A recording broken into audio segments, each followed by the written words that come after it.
ಗ್ರಾಮೀಣ ಪ್ರದೇಶ ಅಭಿವೃದ್ಧಿಪಡಿಸಲು ಕೇಂದ್ರ ಸರ್ಕಾರ ಹಲವು ಯೋಜನೆಗಳನ್ನು ನೀಡುತ್ತಿದ್ದು ಅವುಗಳನ್ನು ಸದುಪಯೋಗ ಪಡಿಸಿಕೊಳ್ಳಬೇಕು ಎಂದು ಕೇಂದ್ರ ಸರ್ಕಾರದ ಗ್ರಾಮೀಣ ಅಭಿವೃದ್ಧಿ ಇಲಾಖೆಯ ನಿರ್ದೇಶಕ ರಾಜೇಶ್ವರಿ ಅವರು ತಿಳಿಸಿದರು. ಇನ್ನು ಮಳವಳ್ಳಿ ಪಟ್ಟಣದ ಗಾಯತ್ರಿ ಭವನದಲ್ಲಿ ಸಂಪೂರ್ಣ ಸಾವಯವ ಕೃಷಿಕರ ಸಂಘ ರೈತರಿಗೆ ಕೇಂದ್ರ ಸರ್ಕಾರ ಸಿಗುವಂತಹ ಸೌಲಭ್ಯದ ಕುರಿತು ಆಯೋಜಿಸಿದಂತಹ ಕಾರ್ಯಾಗಾರ ಉದ್ಘಾಟಿಸಿ ಮಾತನಾಡಿ, ಕೃಷಿಯ ಜೊತೆಗೆ ಕೃಷಿಯೇತರ ಚಟುವಟಿಕೆಗಳನ್ನು ಅಳವಡಿಸಿಕೊಂಡರೆ ಗ್ರಾಮೀಣ ಪ್ರದೇಶ ಅಭಿವೃದ್ಧಿಯಾಗುತ್ತದೆ. ಮಹಿಳೆಯರು ಕೇಂದ್ರ ಸರ್ಕಾರದ ಸಂಜೀವಿನಿ ಯೋಜನೆಯಲ್ಲಿ ಬರುವಂತಹ ಅನುದಾನ ಪಡೆದು ಸ್ವಾವಲಂಬಿಗಳಾಗಬೇಕು ಎಂದರು. ಇನ್ನು ಕಾರ್ಯಕ್ರಮದಲ್ಲಿ ರೈತರು ಸೇರಿದಂತೆ ಹಲವರು ಭಾಗಿಯಾಗಿದ್ದರು.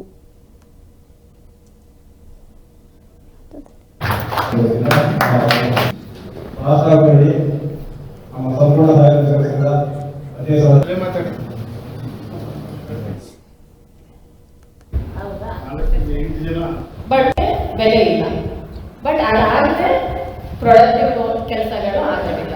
ಹಾಗಾಗಿ ಈಗ ನಾವು ಹೆಂಗಸರೇ ನಾವು ಮಂಡ್ಯ ಜಿಲ್ಲೆಯಿಂದಂತೂ ನಾನು ನೋಡಿಲ್ಲ ಮಹಿಳೆಯರನ್ನ. ನಾವು ಪ್ರತಿಯೊಂದು ಇವೆಂಟ್ಗೆ, ಇಂಡಿಪೆಂಡೆನ್ಸ್ ಡೇಗೆ, ರಿಪಬ್ಲಿಕ್ ಡೇಗೆ ಹೆಂಗಸರನ್ನ ಕರೆಸ್ತೀವಿ.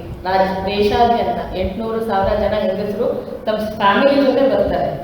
ಕರ್ನಾಟಕದಲ್ಲಿ ಮಂಡ್ಯದಂತೂ ಎಲ್ಲೂ ನಾನು ನೋಡಲೇ ಇಲ್ಲ. ಗಣರಾಜ್ಯೋತ್ಸವಕ್ಕೆ 4 ಜನ FPO ಡೈರೆಕ್ಟರು ಮತ್ತು ಅವರ ಪತ್ನಿ 8 ಜನ. ಬಟ್ ತುಂಬಾ ಮಿನಿಮಮ್ ಇದೆ. ಯಾಕೆ ಅಂತ ಹೇಳಿದ್ರೆ, ನೀವು ಮನೆಯಲ್ಲಿ ನಿಮ್ಮ ವೈಫ್ ಆಗಿರ್ಬೋದು, ಅಮ್ಮ ತಾಯಿ ಆಗಿರ್ಬೋದು, ಸಿಸ್ಟರ್ಸ್ ಆಗಿರ್ಬೋದು, ಅವ್ರನ್ನ